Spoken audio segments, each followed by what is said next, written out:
Testing. 1 2 1 2. All right, getting ready. I see some people in the chat already. Hello, good afternoon, Krung, or is it Krung? And Morbid Creator, hello. Just doing the final preparations before we go on here.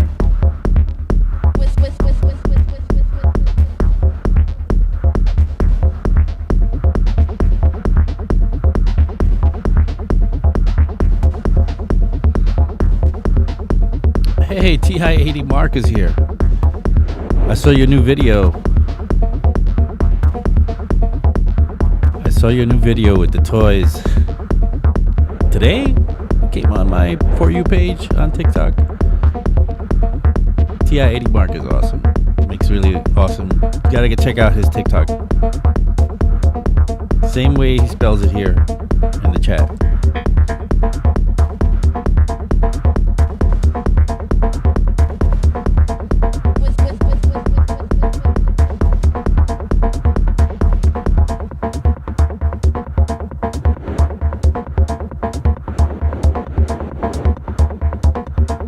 Marko Kakanski, am I saying it right? I hope so. Hello.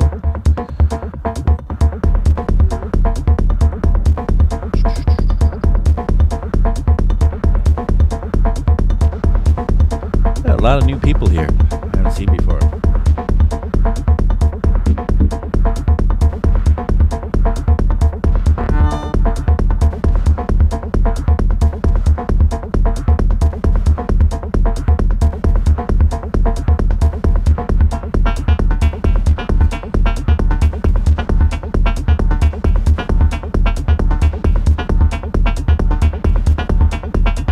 About 3 more minutes and we'll start. Let everybody get here.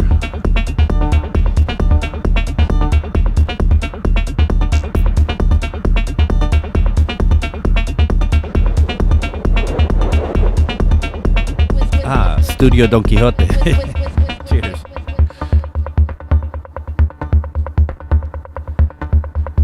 I forget that we're also on Twitch. We're restreaming. We're doing YouTube, Twitch, I think maybe even Facebook.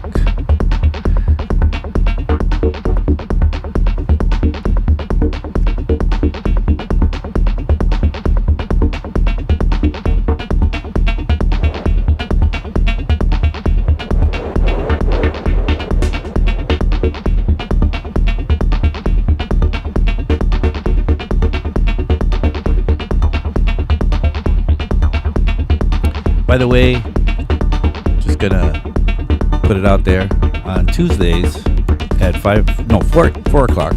Tuesdays at 4 o'clock, I do a Twitch stream on Blue List TV. I call it Blue Light Sessions, where I just play live with the gear. Not as instructional as this show. It's more just jamming and partying. Come and visit me on Blue List TV on Tuesdays at 4 o'clock.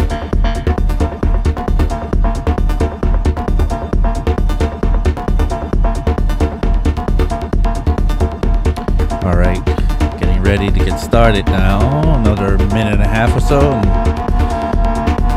we'll be in.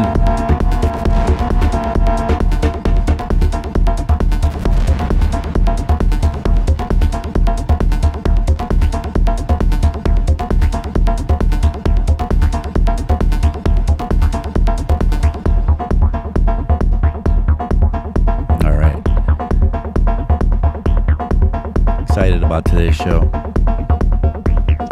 Mr. Capers is here. Vincent, hello. TI-80 Mark says, I need to catch one of your Blue List TV sessions. I'll try to catch it next week. Setting a reminder.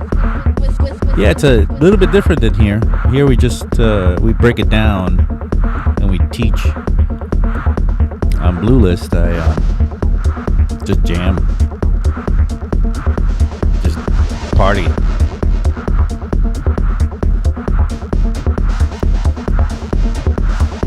Capers is asking me if I set up my Discord. I have a Discord.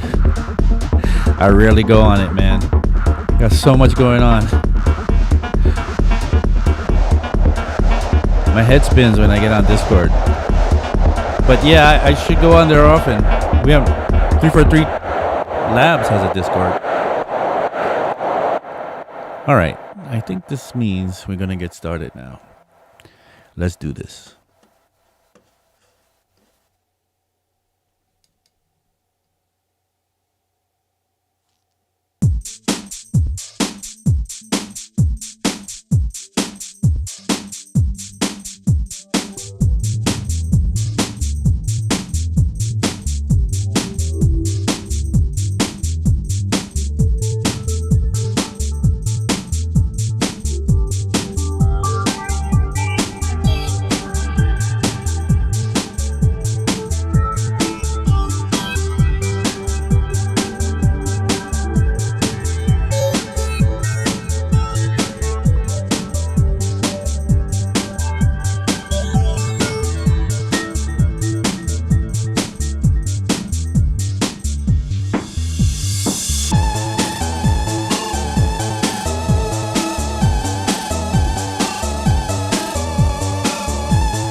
Hey, welcome back, everybody.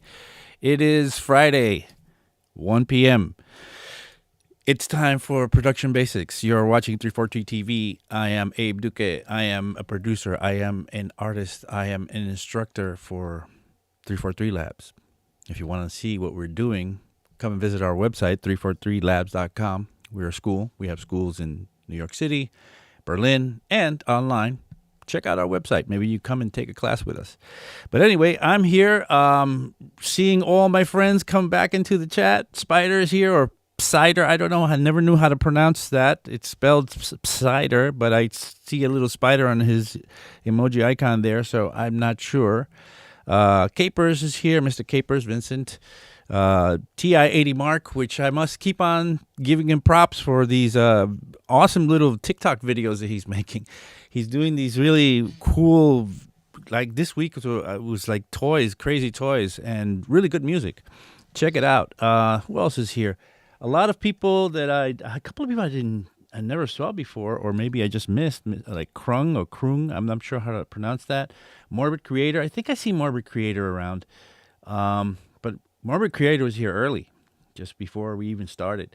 Let me see who else. Farning, hello. Future World Machines, hello, Future World Machines. All right, let's get started. What are we doing today? What are we doing? Well, we're going to continue with what we were doing last time, which is we have a track we recorded last time. And today we're just going to keep on processing it. And as I told you, I was going to go and actually arrange this thing a bit, so you didn't have to. I think we recorded like 12 minutes of this, but I went in and did a bit of a hasty arrangement on it, and kind of, if you could look at it right here, it looks like it's kind of chopped together, and left it in a state where you guys can appreciate it. You don't have to listen to the whole 12 minutes of me droning around with this, and we can pick it up from there and maybe process it a little bit. Let's say TI-80 Mark says, thanks, Abe. I'm always making videos with toys and robots. Cool. It's Cider, pronounced P, Cider. Okay, got it. That's what Cider says. And thanks for checking out my stuff out. Capers, glad you like it. Oh, yeah. You guys got to check out each other's stuff. I love this. The chat, for me, sometimes distracts me from doing the stream because I'm trying to watch and see what you guys are talking about all the time. It seems to be a little party going on in there. It's a little bit of a community happening in there. And as always, if you have any questions or anything you want me to talk about or anything you want to bring up or any suggestions for what I'm doing to make it better, throw it into the chat. We can surely all benefit from that. All right, so let me play you this. What do you say? Let me play you what we have so far. I don't know if you remember. If you were here last week, you remember we were recording something. But this is the track. So I'm just gonna play it and maybe talk a little bit over it. As it's playing, I can tell you what we use. We use this guy here for the bass line, TT303. We use the drums from the TR8, bass drum, hi-hat, and snare. I think that's all we really used. We used this Eurorack patch that I had for some of these sounds, and we used the Mofo. I don't know if you could see it, it's out of the picture here. This guy over here. For some other sounds, and I think also the Minotaur, which is over here. I don't know if you can see that, it's all the way to the side. What else did we use? I think that's it. No, we want to use the DFAM for it. And basically, we just made all these recordings live. Yeah, the bass bot is awesome. This is my favorite 303 clone out there. I know there's plenty now. There was a time where there was only a couple, but the Sox boxes, I remember. But now there's like so many. Even Behringer has one that's pretty affordable. But this thing kicks ass. And the reason I say it kicks ass is my favorite thing is programming this, because I have an original 303 and it's really hard to program. But anyway, listening to the track, kind of narrowed it down to about 4.5 minutes and then just cut it off. I'll figure out a ending for it later. So far what we got.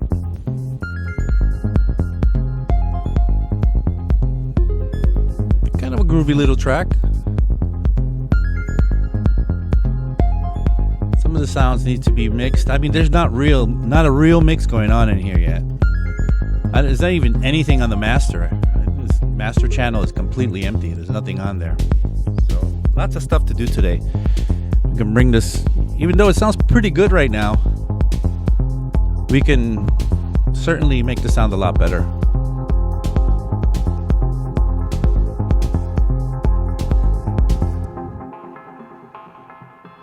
You had those samples in there. Some dumb frequency samples. But it sounds okay.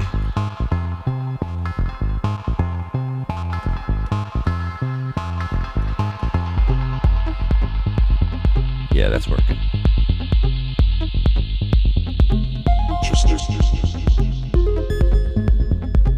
And remember, I recorded this live last week. I just kind of set up a few parts and just hit record on a bunch of channels. And as you can see, all my recordings are here. All my parts are all recorded live. So it's an analog recording in one shot. Oh, TI-80 Mark says he's digging this. He thinks he missed it last week. Well, you can watch the videos. Videos are always posted on our channel. And if you're on YouTube right now, maybe you could hit the subscribe button, because we're trying to get our subscriptions up. We got 28.6K at this point. We're trying to go for, 30,000 by the end of the year. It's doable. It's doable. So, also hit the like button. Hit it early. That way, maybe you don't have to do it again. Because I like to impress my friends. Okay, so that's pretty much the track. It's kind of winding down, and if we play it to the end, you'll see how it just kind of ends. It doesn't really do much more than that.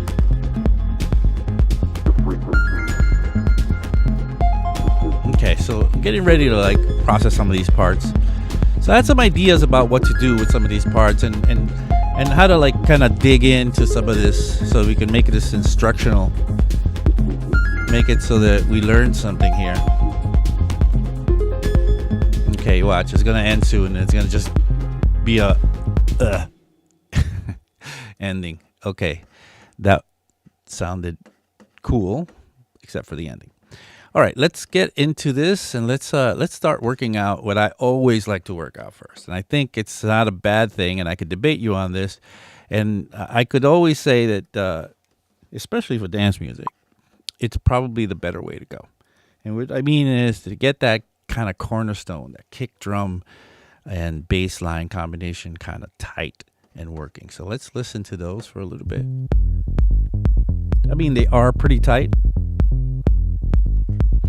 And last week, I remember, we did do a little bit of sidechain compression to the bass line. And so it's fitting pretty well in there. And somebody suggested that immediately after I recorded it, before we went off. Somebody suggested that we do a little sidechain compression on there. Okay, but this time I want to maybe focus a little more just on the kick for a little bit. Let's loop it here so that it doesn't run out on us. And I wanted to see what we can do with it. Now, all we have, really, we just recorded this straight up from the TR8. And all we really have is that we rolled off pretty high, 27.2 hertz. Just took that off so that we could just deal with this fundamental here, which is around 50 hertz. If I remember, I think it was 46 hertz. But let's package this up a little more. You know that I always like to push my bass with my bass drums. So let's see if we can't do that a little bit more. And you know what I'm going to use. I know it's like a broken record with me, but you know that I love the Pultec.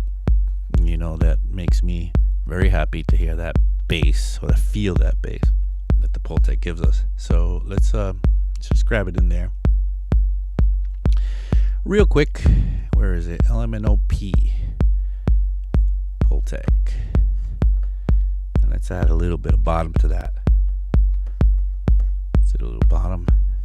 30 hertz is always a good place to start for 4 on the floor. I find that like hip hop and like breakbeat and stuff, 60 and 100 is better, but 30 hertz is good for this. And okay, that's ridiculous. We're not going to go that heavy, but you know that attenuating what you boost is also very nice. So let's see the difference between that and that is very nice. Very nice difference there. Okay, cool. Now, I wanted to add an extra element. Now, a lot of the times it's something that, you know, I rarely used to recommend in the past, but I'm finding more often that doing the following can really help out your kicks, especially in these days where lots of things need to be very clear, especially all your parts. All these modern productions are so very polished, you know, and a little bit of limiting on your kick. Now, this is going to come with a little bit of a price here, which means I'm gonna have to kind of, because if I push this into limiting, it's gonna definitely get a lot louder. So I need to lower the level with the utility. I'll start by lowering it a few dB already, and I want to push this into limiting. Now, this is a good opportunity to kind of like listen to what actually limiting is doing, and maybe even testing out the different algorithms. So if you have the Pro L2 from FabFilter, which is my favorite limiter, I mean, there's a lot of good ones out there. There's plenty of really nice ones, but the FabFilter Pro L2, you can't really go wrong with that. With this, we have a bunch of new algorithms. Where did they go? All right, come back. Sorry. So we have this modern algorithm, which is the one that comes from by default. And you notice that if you push the gain on it, no matter how much you push it, you can never really make it distort. I mean, look at that. I'm pushing 30 dB of gain, and it's sort of, you know what it is? It's like it's a limiter for dummies setting. Really, the modern setting. It really is kind of like the rails at the bowling alley, where it doesn't really let you mess it up or do anything too radical. It just pushes it to where it sounds kind of nice and kind of keeps it there, and doesn't, I guess it seems to even ignore the rest of your raising of the level. Well, not completely, but watch what happens when we switch to another mode. Let's go to the transparent mode and push it. See, now you're able to experience a little bit of distortion. Hear that distortion? That distortion is because that limiter can't keep up with what's happening with there. So what we can do, and this is the key to limiting, to the modern digital look-ahead limiter, is the actual look-ahead, which means our look-ahead is now really close to zero. What does look-ahead mean? Look-ahead is that the the limiter looks ahead, adds a little bit of latency to your production, but it looks ahead. It figures out what's going to happen, and it adjusts itself to compensate. Sort of like, in Groundhog Day, if you ever watched that movie, when the person was going, I think Bill Murray was going through the same day over and over again, thousands of days in a row, I guess. And he already knew exactly what was going to happen in that same day. So he would know where to be, where to stand, to be in the optimal position. This is what happens with look ahead. So watch what happens. If I raise look ahead, look what happens. See? We lose the distortion. I know TI-80 Mark says the distortion made the kick dirty, as you know what, but yeah, maybe we go there. But I'm just kind of showing you what happens with limiting, and how it kind of distorts if it doesn't have the ability to look ahead. Sider says that he's using correct algorithm. I guess we were just talking about the modern one earlier. All right, so let's try another transparent. Let's try the punchy one. Let's try the dynamic one. And all of them add a little bit of different style distortion because the limiter deals with what's happening a little bit differently. So let's go with the not punchy. Let's go with the dynamic. Let's add a little bit of distortion to it, and let's put these together for the moment and see what it sounds like with it on and off. So this is before, and this is with the limiter and with the utility. And let's check what the level is now comparatively. So this is the level with the limiter on, and this is the level with the limiter off, which is peaking a lot louder. Look, it's going to -6. It's going right up to -6 there. And with the limiter on there, it's going way below -6, but sounds a lot louder. So I'm not telling you you have to do this. I'm just telling you that I'm witnessing a lot more productions, especially modern productions, doing, limiting on kick drums even. Just make it so it sounds dirtier. See, that dirtiness, I don't care that it's distorted that way. Kind of sounds better that way. Yeah, much more presence using the limiter. That's true. TI-80 Mark says there's much more presence. That's for sure. But let's see now what it sounds like with... Now, that might be too much presence. Let's see what happens with the 303. Wow. Too much going on. Before, there was room for it. Now we gotta kind of maybe lower it a bit. And go back to the L2, maybe lower that a bit too. Let's not get that much. Let's give it a little more.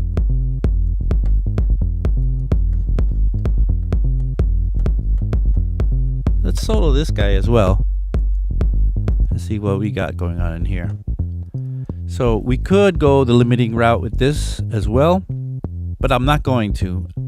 You know what I want for this? I was thinking about it earlier. I think I want a little bit of a reverb to give it more presence. So let's choose a reverb, and let's do it with the plain reverb from Ableton. It's easy enough to work. Let's drop that in there. So when I work a reverb, I usually kind of have an idea in my head. You have to start with an idea in your head. You have to start with you have to hear it in your head before. It's best if you do that. And then I usually turn it up at least over 51%. So there's more reverb than dry. Now that's not going to stay like that, but you want to hear the reverb, really what it's doing. And then I open the decay a lot as well, because then that whole diffusion network kind of hangs around so that I can get the right texture on it. And then I work. First of all, I work the size knob because this is going to change the tone of it.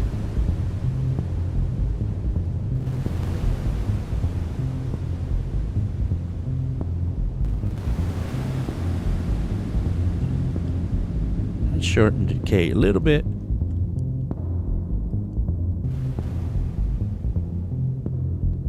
Kind of like it shorter this way.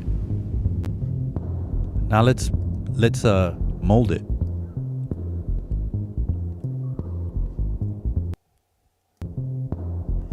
Okay, I lost something here.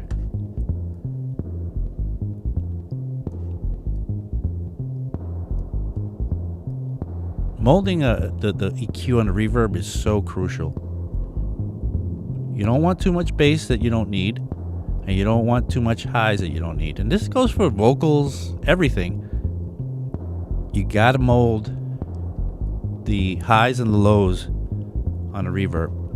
I kind of like what's going on there, but now I'm gonna back off on it. And back off on the decay as well. See what it sounds like without it. So plain. Now I got a little presence going with that. Let's get that kick back in there.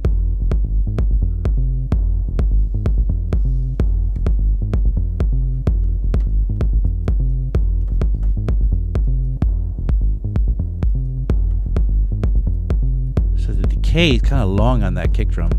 I'm gonna lower this a little bit so it doesn't get that caught up in the decay. So it's a little punchier.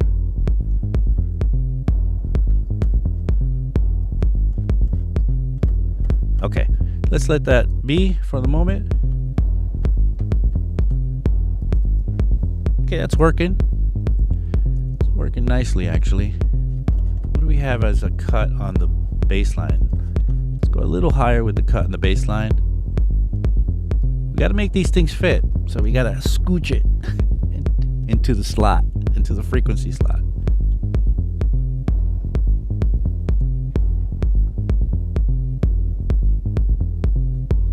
Does the bass bot lose bottom when you turn up the resonance? Actually, not too much. It stays right up there with my real 303. I love this thing. I can't say anything wrong about it. It's not exactly the 303. There's gonna be people that can tell the difference. Maybe it doesn't, the squelch. It doesn't get as squelchy. But hey, Lubatero's here. Hey, everybody. All right, good. So let's take it out of loop mode. This thing was looping around. Let some of the other parts come in. Probably gonna bring these guys together as a little group, the kick and the 303. Now the 303 is decaying a little too high here. I don't want a soup here. And maybe now that they're in a group, I'm gonna add a little bit of glue compression to it.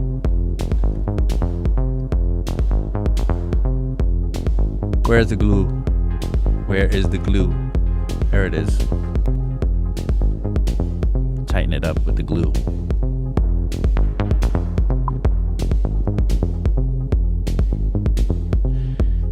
Chimp is saying, holy smokes. All right, holy smokes.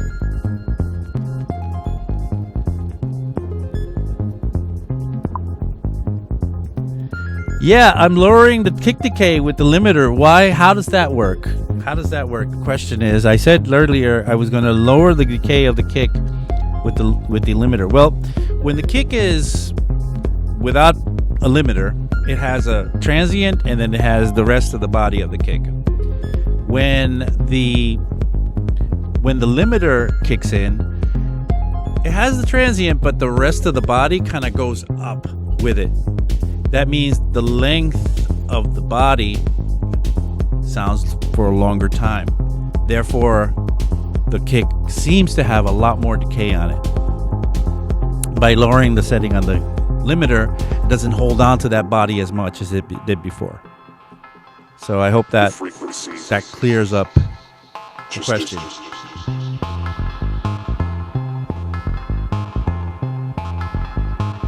That sounded pretty good. I'm gonna tighten this up really nicely with the one thing I like about the glue compressor is like a secret kind of use for it. I've said it before, so you might have heard me talk about this, but it's really to to get this thing pumping, let me show you what I mean. I added quite a lot of bass to the kick, and there is a lot of bass in the kick and the bass line altogether. But getting that glue compressor in there will tighten down the very low end. Watch this. See how floppy it is? And then with the glue compressor, the tight bottom. That's what you get from a glue compressor.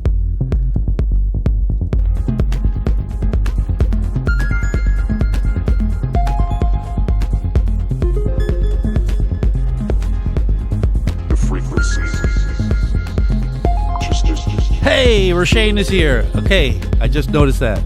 Rashane probably got here a little while ago, but now that Rashane is here, it's a party, everybody. Everybody say hello to Rashane, please. All right, those hi-hats, they're pretty cool. A little quiet, though. I'm gonna make them a little louder. A little balanced, a little...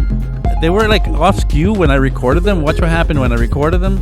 They were completely like on one side versus the other. So one of the cool things you could do with the utility is you could jump in there and just kind of even out left and right. Okay. Why did this stop? My music stopped. I guess I did. Oh yeah, I just ran out of music. That's my really dumb ending. Anyway, I wanted to go to the hi-hat.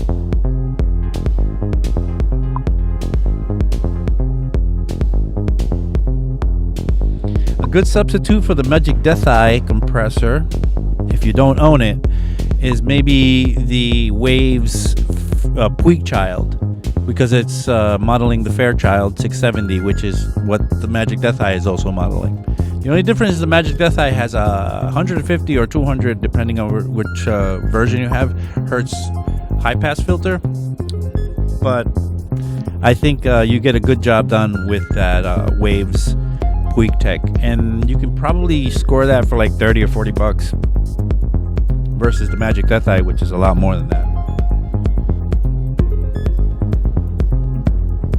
Okay, we were on the hi-hats. What are we doing here? What I wanted to do was do that Haas effect thing. Basically just put them to the sides. Just making... Where is my delay? Just put them in a delay. And set the delay feedback to 0 and the time to as low as it goes, and I don't need the filter. And put it to all the way wet. Where's my hi-hats? I just about get those hi-hats again. Let me just loop this area here with the hi-hats in there and show you what I want to do. So now here they are, and basically the way this is set right now, no filtering, completely wet. The time is, they're both at 1 millisecond. It's and 0 feedback. There seems to be no action here. If I turn it off, you probably won't hear a difference. I'm sure you won't hear a difference. That's because the time is pretty much close to like nothing, the delay time. But if I take one side and move that off of it, oh, what has happened now? You hear the difference? I'll turn it off. So it goes to the center. You got to use headphones for this, and you got to use maybe or a good pair of speakers that can give you a stereo image. But you hear that? So let's hear that in the mix. So that's the difference between that, which is in the center, and that, which pushes it to the side. It's great to take advantage of that little Haas effect area, because it just takes that whatever sound you put in there and kind of just puts it in its own compartment. It's kind of outside of the mix in a way.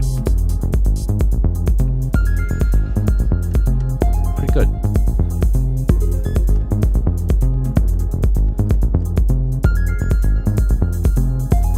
Let's see what else we have here. The snare could be a little louder. I did put a reverb on it earlier, but I think I put it through the sends.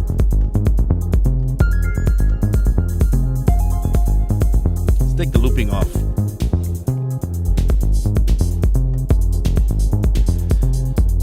So that snare, right before it comes in, I'm gonna make that one. I'm gonna make that one right there, just that one, reverse. So I'm gonna split that off, and I'm going to see if I could reverse that. See what happens. Let's see what happens. Back up on the. See, that worked nicely. That worked real nice. Let's go back again. Take a good running start with that, so you could really appreciate what happens here in that little backwards. A lot of the times you can grab little pieces of recorded audio, and this is great. This is a great reason why recorded audio pays off, because you could just manipulate it and edit it a lot faster. See, that was so nice. Let's add a little bit of something to it to even make it more noticeable. Let's take the send to this dub syndicate and like make it happen on it. Now, I don't know. This might be too much or too little or weird, but gotta try. Let's see what happens.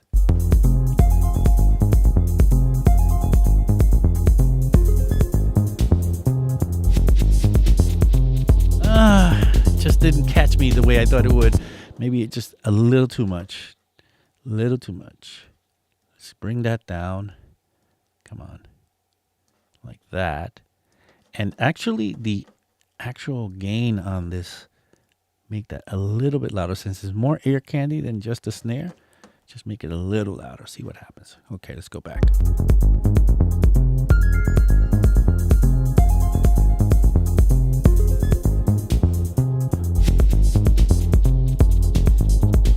That kind of worked. Still a little loud with the effect for me, but you know, you got to tweak till you get it right.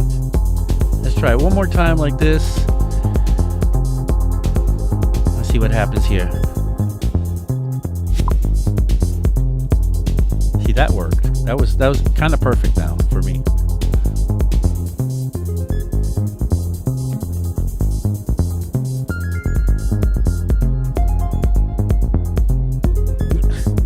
Chip, I don't want to kill you, but I'm sure you could survive one reverse on one snare.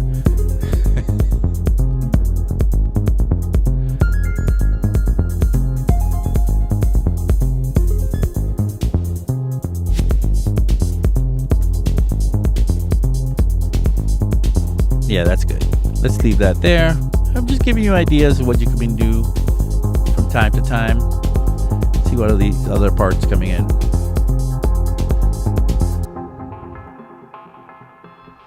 Okay, I think that sample comes in here. Thanks, Jim. We started it last week. We recorded it live last week. Watch last week's show. Hey, if you like what you're seeing, could you give me a like? I'm really dependent on your likes. It's like I like to impress my friends. And subscribe to our channel. Also, come and check out our website. We are a school. We teach people how to do the stuff that we're doing today, but in a more formal way. We could even hold your hand and spoon feed you if you need that. Check out our website, 343labs.com. Also, check out 343 Studio, which is another product that we have, which makes it so that if you think you don't need a whole course, well, maybe you could join our studio program, where we have mentoring, we have feedback, we have collab session, we have something called the dojo in there, which I run, by the way. Check it out. You might like it. All right. So looking and sounding good. William Mind Readers is here. Hello.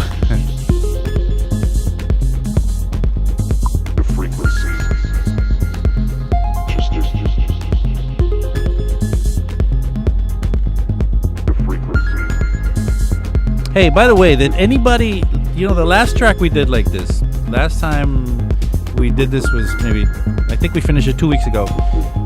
you guys asked me to post that, and I posted it on the YouTube channel, right in the comments. I posted the whole project for this track with the stems and everything, and you guys promised that you would do something with it, and I'm still waiting for that. But anyway, now this is sounding pretty good. Let's start dealing with the master a bit.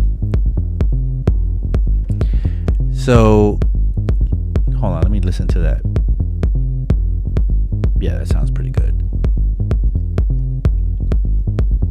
So let's start dealing with the master. I guess to start with, not a bad thing to go with a utility, which is going to be in bass mono.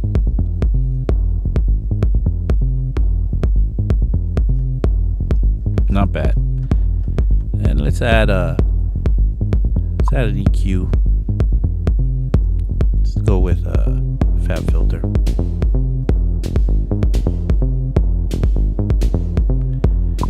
Let's see, where is my Pro Q3? Oh, Thomas Till is late, but you're here, and I'm happy. Chimp called me the best teacher. I'm so honored that you say that. I try very hard.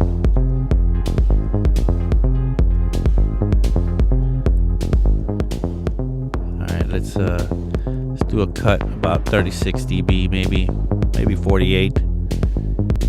And let's put it not so low, but not so high either. The mid 20s somewhere. I need to clear that up between the bass and the kick. It just has to be nice and clear, and being able to relieve some of that very low pressure helps in the 4 on the floor situation. I did myself a favor. I have a lot of headroom still, which is nice. Let's see. Let me take that off, see if I miss any of that low end. There's a little bit of noticeable low end loss, but you know what? That gives me room to add more Pultec. And that's never a bad thing. Sometimes you gotta squeeze it, make it tighter by other means, and then reintroduce bass. Alright, let's look for the Swedish carpet. My friend Tim Xavier told me there was this 200 hertz area where you find always some resonance. He called it the carpet. I'm looking for it right now. That's that nasty little area. And the way I like to work this is I like to find it by exaggerating it. I'm raising it by 20 dB. Of course, it's ridiculous that I'm doing that, but at least it lets me find that. And then I pull it all out, and then I put it back in. Pull it out, pull it back in, put it out, put it back in, and then I realize this needs to come out some, and I trained myself to be able to hear it, see how low I could have it, where I could still hear it, so that I can already hear it without even having it out. I mean, having it exaggerated, but then eventually you gotta pull that out.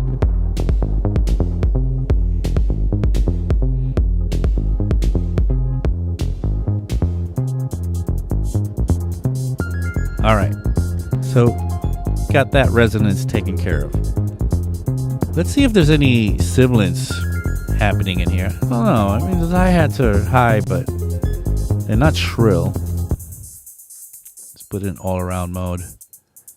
And basically right now I'm just soloing the frequencies to see if there's any super, super shrill audio that I don't want to have. No, it's actually pretty decent. So when that happens, it's good to take care of reductive EQ in the beginning of a chain.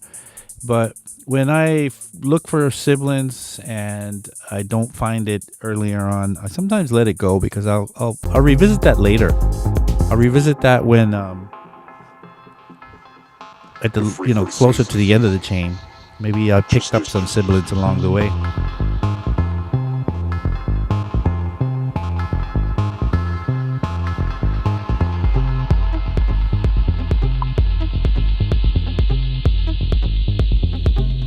Okay, so since that is taken care of, we've done reductive EQ now. Let's go for something like a little more glue. I love the glue. I love me some glue. And one of my favorite things to do with glue is tighten up the low end, meaning it actually gets rid of some of the very low end. And you think that's a bad thing, but not if you're meaning to introduce low end again. So where is this thing? Let me show you. I'm going to exaggerate it. And by the way, look at the settings that I have already kind of set up with it. Very high attack, very low release, and a very low ratio. But watch, even in these settings, which are meant to compress as least as possible, if I continue to push this thing, it's super tight, but it loses the bottom. It's tighter, but the real bottom goes out of there. So bottom tighter. So it's okay. I'm not going to use it that much, but I'm just kind of giving you an idea of how this can help you tighten up a mix, and then you can add bass later to everything. So further tightening of the bottom, and then we'll come back and add some bass in a little bit. We don't need to add any makeup. Makeup was just for your benefits. So the question from Mutak is, how do you determine how much makeup gain to use? Well, you don't need to add makeup gain. Makeup gain is there just so that if you got a little quieter, you could raise it. You could do the same thing with a utility. The nature of compression is gain reduction, right? That's the game it plays. So when the gain goes down, you sometimes need to make it a little louder. So you make up the gain. But if you don't care to do that, in this case, in this mastering chain that I'm starting to play with, I'm not going to be so sad if I lose some gain. Why? Because that means that my headroom went up. I got the whole mix got quieter, so that the next plugin can have nice headroom going into it. One problem that happens when you have a long chain of plugins is every subsequent plugin starts to eat up some of the headroom, and maybe doesn't leave enough headroom for the other plugins. And so you need to give a plugin good headroom in order for it to have a chance to do what it really does. So in this case, I'm not going to worry about raising the makeup. I only raised the makeup just to kind of show y'all what what it sounded like. But now that we are clear on that, I'm just going to leave it lower. Start from the top again.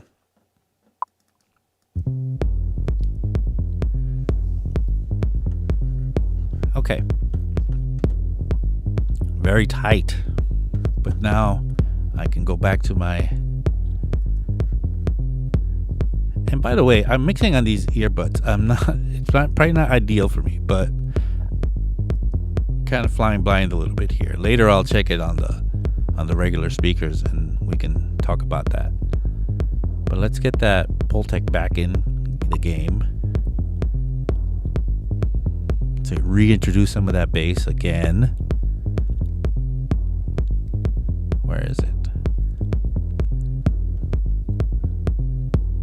And I could hear those kind of stabby chord things having a little bit of extra bass on it. I might have to go in there and deal with that. Actually, let me deal with that before I go back to this. Let me just look at those chords. And yeah, look at that. There's a lot of very low end that I don't really need in there. So it's best if you clear things up, especially on 4 on the floor. 4 on the floor is not forgiving. You do have to clear as much as you can with frequencies. If this was like a jazz trio or something like that, I wouldn't do so much carving up the way I'm doing it right now. But how much am I going to cut? Well, let's take this one here and bring it down. And I think there. That's where whatever's down here, that's going away. So I'm going to take that, lose that, and bring it up here. And see what got relieved here? You see that? That used to be up here. But now, and I don't lose anything on this. Let's see how far I can go without losing anything. Okay, I lost something there. But pulling it back just up to there, that's good. That's fine. That's not bad. That's good. All good. All good. So let's get back in the game. And where's something is soloed here? Let's take the solo off. Where's the mixer? Mixer went away. Let's get that mixer back in the game. Keep on saying back in the game today. Where my mixer is gone. There it is. Here we go. Francesco Morrissey is here. Ibiza Lisa says the point of compression is to set the output as the same as the input so that the same level. No, that is not the point. Sorry. The point of the compression is to manage dynamics. The end part of it, you can bring it as loud as before, but what if it was too loud at points before? So the makeup, that's why I'm a hater of auto makeup on the regular compressor in Ableton. Not to throw you under a bus, Ibiza Lifestyle, but I can't agree with that. I can't agree that the point of compression is to set the output as the same as the input. It's just a added bonus that you can do that, but it's definitely not the point of compression. Let's add a little. Let's see what happens if we go nuts with this. Yeah, let's keep it like that. All right. It's just a little. I mean, we're not gonna go nuts with this. Let's see what that feels like. That's cool. Now let's add some. You know, I love the Neve 1073 as well, and that I usually like to work the air with that. So where's the 1073? Here it is.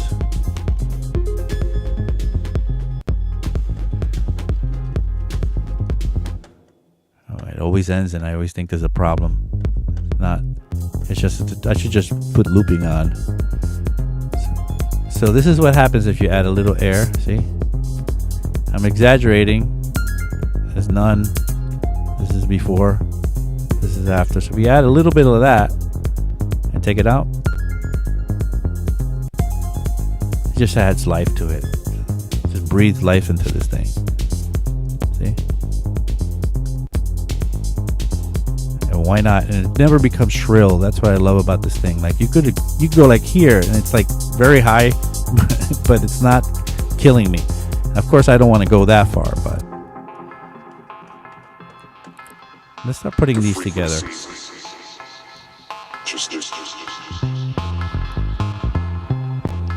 And seeing what happens.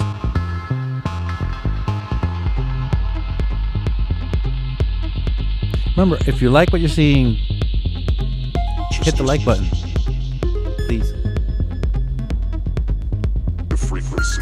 And if you have any comments, I read them all. I try to read them all. If you have any questions, if you disagree with what I say, please drop it in there. I'll read it and we'll discuss it. This is what we're all about.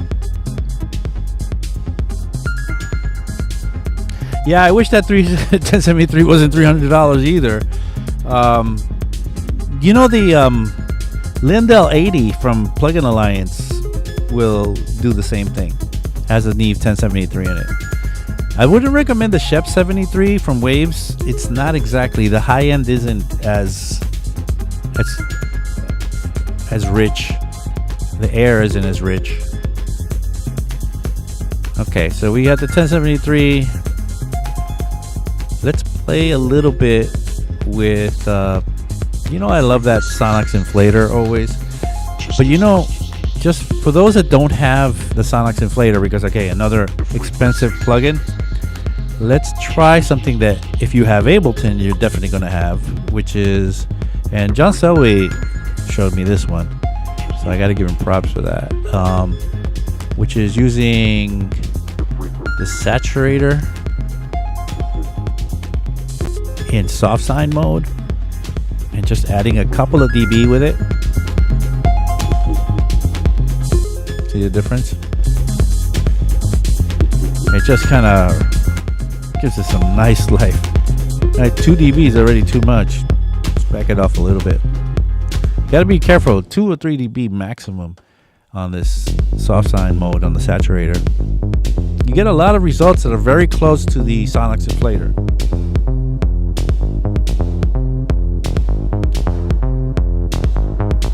Mutak is giving me props for super informative streams. I try very hard. Wow, Lindell 80 for $80 beats the 1073 from Pultec, because the Lindell 80 sounds really good. So you want to get something that's at the same level as the Neve 1073. That Lindell 80 is definitely there. All right, let's turn off the chain. Yeah, it's starting to take life. I like that. That chain is giving it life.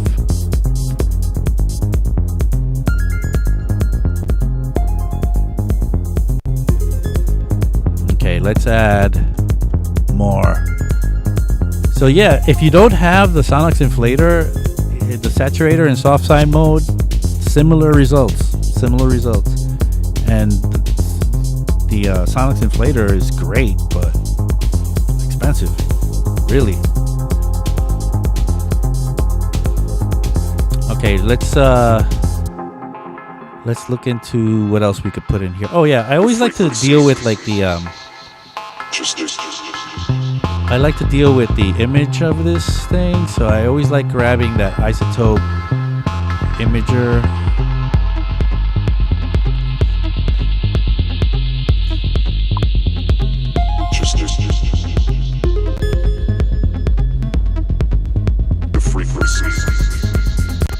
All right, so Francesco Morice asks, I can see you don't use dynamic compression so much. Any particular reason? By the way, sorry for my English. English is all right. Lots of things I'm not using and I'm not dealing with and I'm not doing. I'm hurrying up to like do this quickly. I started it last week, want to finish it this week. So, that doesn't mean that I can't use dynamic compression. What I think you mean is that use a compressor to kind of control dynamics across the board. We're using live recordings. I didn't tweak the 303 too much. If the 303 had gone very high and very low in different settings, I probably would have used a little more dynamic compression on that. If I had a vocalist singing across the thing, then that would be more of the issue. But it's not something I don't do. It's just that right now we're just trying to get through this, and it sounds pretty good so far. So right now, just trying to deal with the imaging here.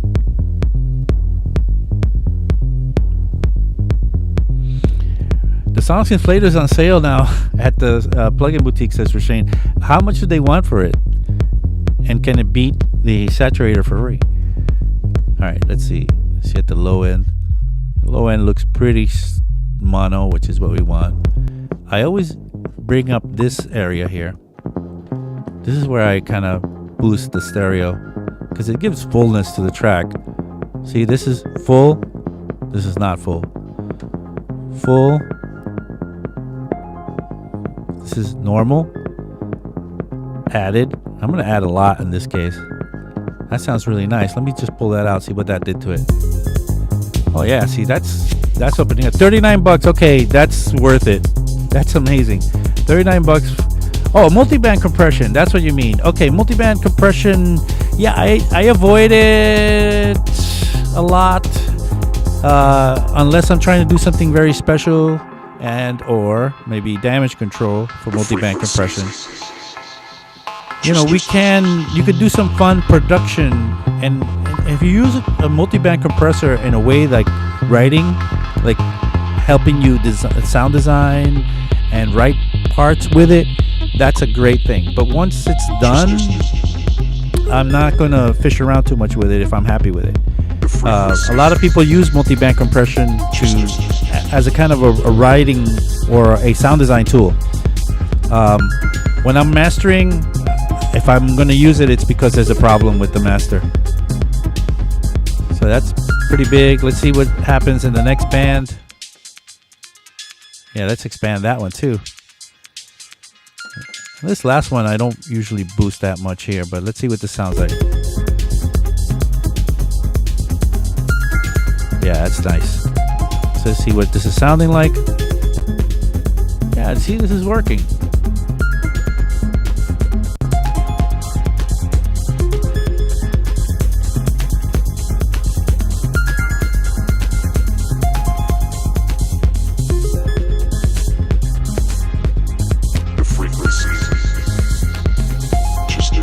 Okay, let's start finishing this off now.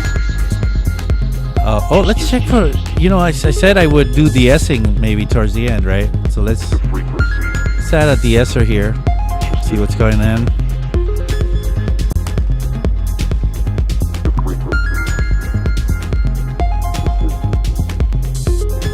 Okay, Mutak is asking, could you recommend 3 essential non-stock plugins? A Pultec for you if you're doing bass music, you gotta have Pultec. You just have to have Pultec if you're doing bass music. It just fills up things and is amazing. A better EQ, so a fab filter, maybe Pro Q through, and a good limiter.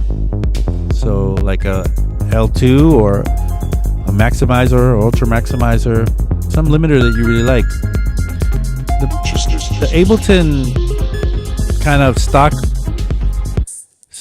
one isn't perfect. It doesn't have, it has 2 selections for look ahead. It's not very subtle, not there many algorithms, so it's better that you. So those would probably be 3 that I could start with. I could probably talk about 10 essential plugins, but outside the box, but maybe even more. But the truth is you could do a lot with stock plugins though. Cider says, hey, a straightforward question. If you had to use one free plugins, how much better percent could the mixing and mastering be? All right, hold on. If the question is, if you had to use only free plugins, meaning the stock plugins, how much better? You can get it pretty close, but there are things that I would love to have some, extra plugins for. Just especially limiting and maybe the low end, the Pultec. That stuff is hard to do otherwise. I mean, you can do. I mean, I did so many things before, and I remember in the early 2000s with Ableton-5, and I did great sound. And for my stuff, it was great sound. I didn't use anything but stock plugins at this time. But since discovering them, they're kind of like crack. All right, let's add the last couple of things to it before we end the show. Of course, it's going to be a little bit of Magic Death Eye for some bus compression at a 150 hertz filter. It means it doesn't touch the bass; it only compresses the high end and the mids.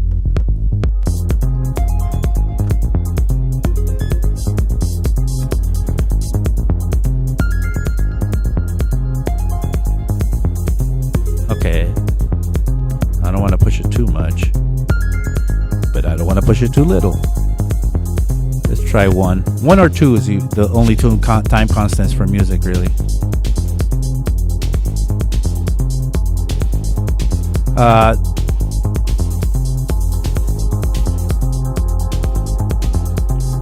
Probably 2. And let's get the last thing in here. It's going to be a limiter. Now you can do okay work with Ableton's limiter. At least you have one. But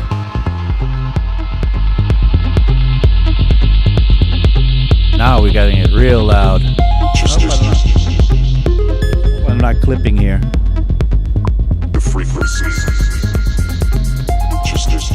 I'm not even pushing it that much. I'm lowering the level so that I don't clip the stream.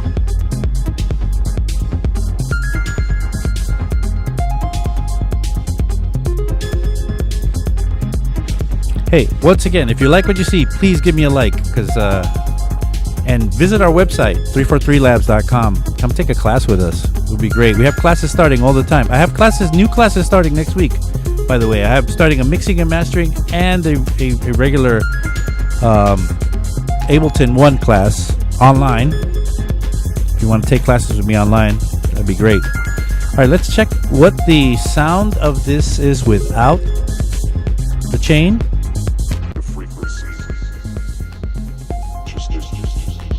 And of course, you could see that without the chain, it even clips. Sometimes it goes all the way past 0 and gets into the red.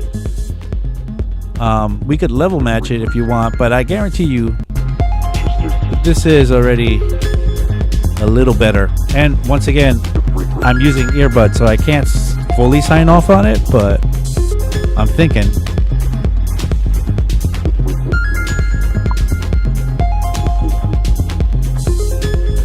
All right, sounds good. All right, so let me save that, add that to the pile. Next week, we'll be back again, and we'll start a new track again from scratch. I'll record it again, and I'll prepare something before, so you don't have to see me write it during the program, but I'll have it ready, and I'll jam it and record it right in there. And if you have any questions or any comments or any concerns, you know how to write in the comments. I always read in the comments of the YouTube videos, and come back next week. This is a very big highlight for me in the week. Thank you for joining me one more time, and spending this hour with me. Rashane says, great stream. That's all I needed to hear. Hey, everybody. See you next week. Bye now.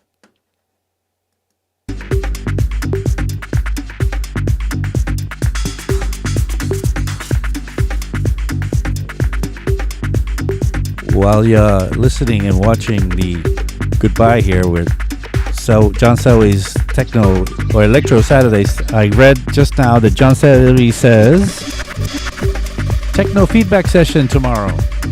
Techno feedback session tomorrow with John Selway, everybody. So I'll take this one out. We don't need this. You just need to know that tomorrow John Selway will be holding a techno feedback session.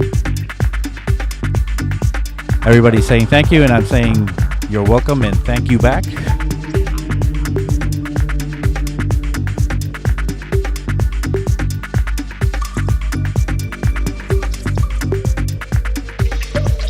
All right. See you guys next week.